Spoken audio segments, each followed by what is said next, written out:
France honors 3 U.S. citizens and a Briton who helped disarm a machine gun-toting suspected Islamist militant on a train last week. Meanwhile, North and South Korea reached agreement after more than 2 days of talks to end a standoff that had pushed the bitter rivals towards the brink of an armed conflict. Ann Nunez tells us why. In South Korea, North Korea expressed regret over a landmine incident that wounded 2 South Korean soldiers this month. The two sides said in a joint statement issued on Tuesday after marathon talks between the rival states aimed at easing tensions. The South's envoy Quinn Kwon-jin, who is the chief presidential national security advisor, issued a statement at a news conference in Seoul. North Korea expressed regret over a recent landmine incident in the south side of the Demilitarized Zone, or DMZ, along the Military Demarcation Line, or MDL, that wounded the South soldiers. South Korea agreed to hold anti-Pyongyang propaganda broadcast, while the North Korea agreed to end the quasi-state of war. The statement also said South Korea had agreed to stop anti-North propaganda broadcasts at noon on Wednesday, and that the two Koreas would hold follow-up talks in Seoul or Pyongyang to discuss a range of issues in improving ties.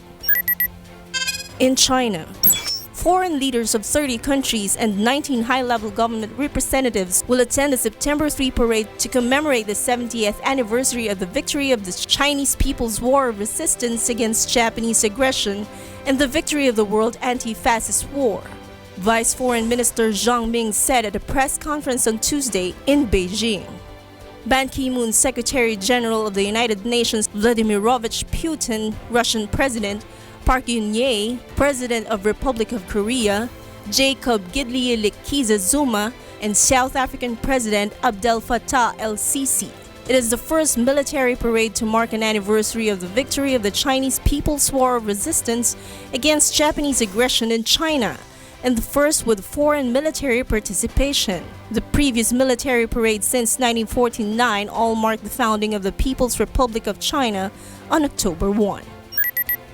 In France, French President François Hollande on Monday awarded France's highest honor, the Legion d'Honneur, to the 3 U.S. citizens and a Briton who helped disarm a machine gun toting suspected Islamist militant on a train last week. The foreman, Spencer Stone, 23, student Anthony Sadler, also 23, National Guardsman Alex Scarlatos, 22, Andrews Norman, a 62-year-old British consultant who lives in France, were decorated at a ceremony held at Félicie Palace. The 3 Americans who grew up together near Sacramento, California, were touring Europe, partly to celebrate Scarlatos' return for a recent tour of duty in Afghanistan. The trio said they had no choice but to react when they saw the gunman cocking his assault rifle. Stone said he choked him while Scarlatos hit him on the head with one of his firearms. Stone's and Scarlatos' military training kicked in while they provided first aid and searched the train to make sure there were no other gunmen, they said. They said the gunman was apparently untrained in firearms and that he could have used all his firepower to devastating effect if he had known more about weapons.